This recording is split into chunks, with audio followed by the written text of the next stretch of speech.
everybody. It's currently my lunch break and I'm just sitting in my car. I like to spend my lunch breaks in my car because then I can read. This one, honestly, I don't know what it is. I'm just so eager to start the next book that I have been kind of checked out while reading this one. 10 more pages and I'm all done. I hope it's not too loud with the cars driving by, but I wanted to pop on here and share with you guys 10 things that I've learned in 29 years of being alive. I was gonna do 29, but I was like, that's too much. And for them to be like deep and from the heart, I just would have to think about it for a few days. I can't just sit down in one moment and come up with 29 things. It just feels like some of them wouldn't be that well thought out. So I came up with 10 and here they are. Number 1, we're starting off cheesy, but do not be afraid to be you. You are not on this planet for all the people around you. What I'm trying to say with this is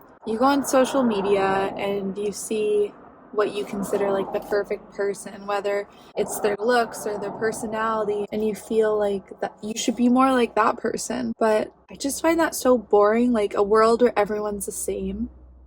There's no uniqueness.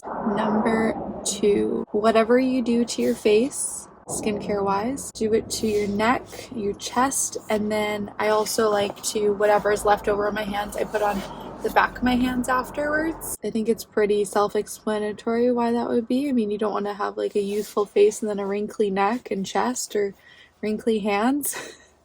Just an easy thing to add to your routine. Number 3, this is especially for anyone who is younger and not settled down yet.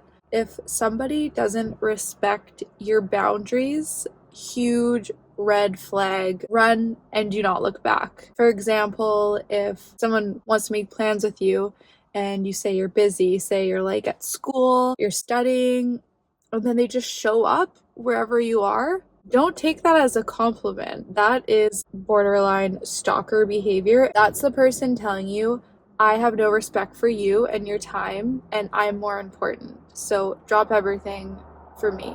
So yeah, I think even when it comes down to like texting, if you're texting back and forth a lot and you kind of feel like there's this expectation to respond right away, and you have something that you need to do and the person gets frustrated with you, no, like goodbye.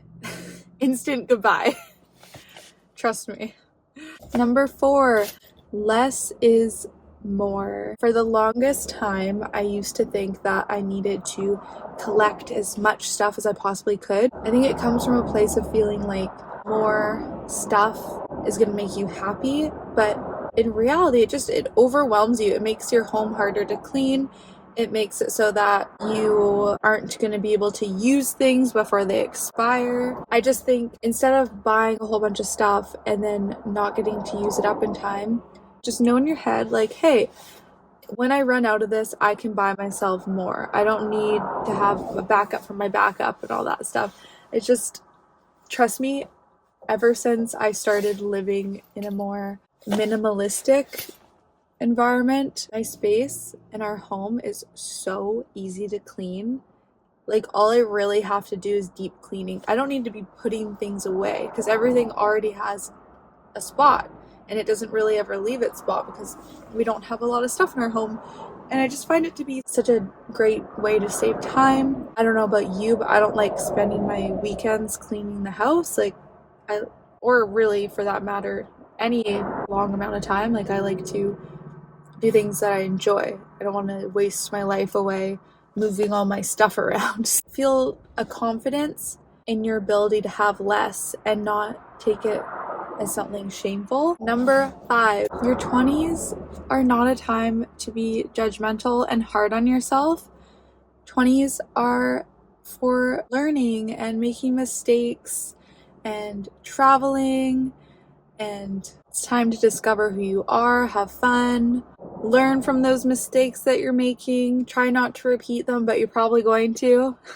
I'm not saying like be a horrible person, be selfish, always be kind, but just have fun and take what's thrown at you. I always find it so sad when people, and to each their own, no judgment. I find it really sad when people settle down so young and they don't really discover the world around them before they settle down, unless you're settled down with someone who still also wants to grow with you and learn and travel. I remember getting this piece of advice a lot from some women who were older than me when I was 18. And I went through this phase where I'd always ask older women at like parties and stuff if they could go back in time, what's one thing they'd do differently, or what's one piece of advice that they'd give me.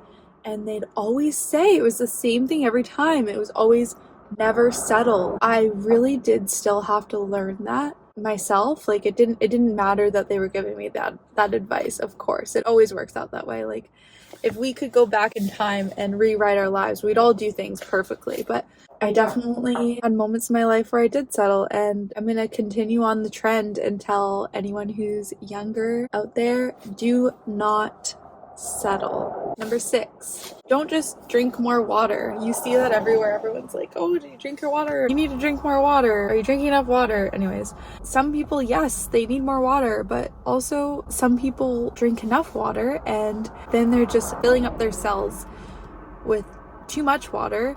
I think it's hyponatremia. I can't remember the term. I'm not a doctor. I just know that for certain people, I'm one in particular, I have really low sodium levels in my blood. And when I'm like somewhere hot and I'm sweating a lot or working out, I actually need salt. If I drink more water, I'm just gonna get dizzy and on the edge of fainting or faint. So the best way to check your hydration levels is to look at your pee. If your pee is clear, it means that you are overly hydrated and you should probably have some salt. It's okay to have a little bit of yellow. It means you're all balanced out.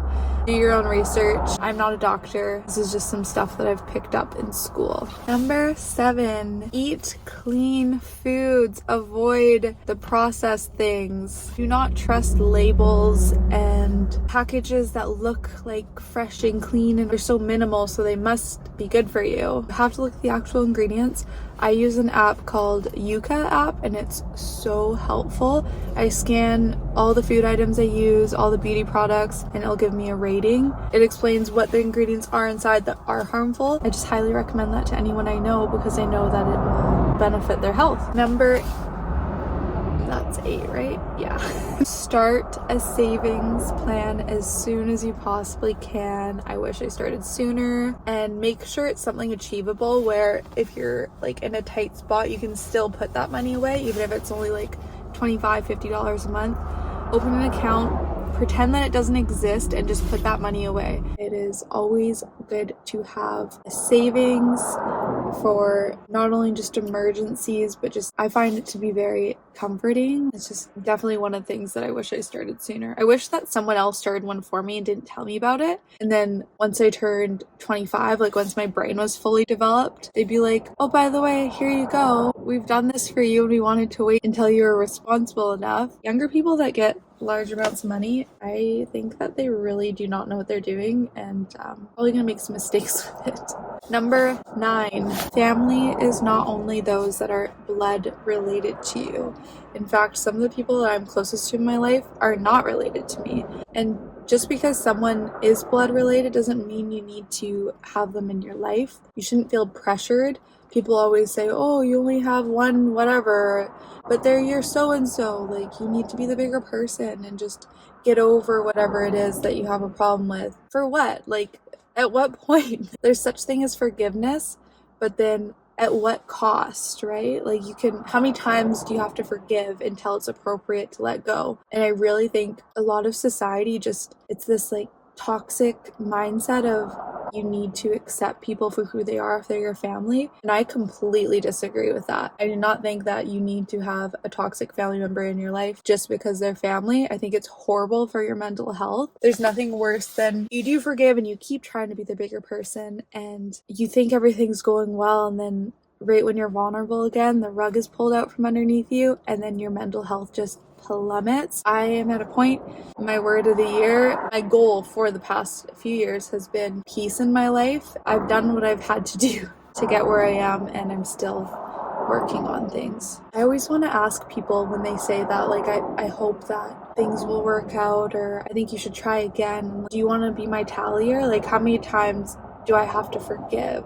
for you to also realize that it's not going to change. You can't care about other people's opinions. They don't actually know. Unless they're you, they don't experience the same thing that you're feeling. You're the only one suffering. Let yourself free. Number 10, we're on the last one. This one, it's so weird for me to say out loud because I used to always have this mindset, never give up. Work harder. You can do it. Now I have a completely different perspective and I say, give up. If something is really not working for you, there's nothing wrong with giving up and rerouting yourself, being like, okay, this isn't working clearly. I've put enough energy into it and it's just not happening. So now what can I do that suits my life better or is achievable for me? Then maybe eventually you can work from there, but give yourself some achievable goals. If your mind changes, I've changed my mind so many times. Like I'm thinking in school specifically, I thought I wanted one thing and I was so dead set on it. I told all my family and friends, like, this is what I want to do. I'm born to do this. And then I changed my mind. And at first I was like, oh, I'm so ashamed and embarrassed and everyone's going to think I'm a failure. But then I changed my mind again. And then I realized, you know what? I'm still working towards something. Yes, I've given up, but why would I keep trying to do something? But the only reason I was holding on to these goals for so long was partly because of my fear of other people's opinions,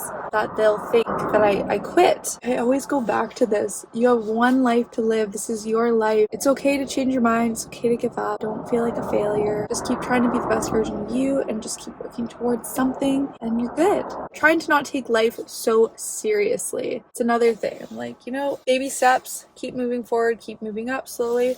Doesn't have to be overnight. Do what you can with the time you have and don't put too much pressure on yourself. Thank you guys so much for watching. I post videos every other Monday. If you did enjoy, please like and subscribe. I would really appreciate it. I will see you guys in the next one. Bye.